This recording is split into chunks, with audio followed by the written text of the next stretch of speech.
துடித்த முகத்தில் கந்தர் முகம்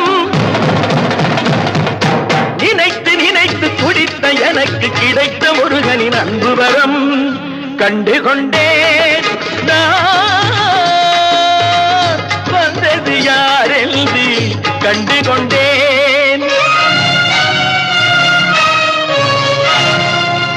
இடையோடு கூடும் உடை கோவணங்கள் எவையும் இல்லை ஐயா ஒரு சூடமேனும் தருவார்கள் கூட இங்கு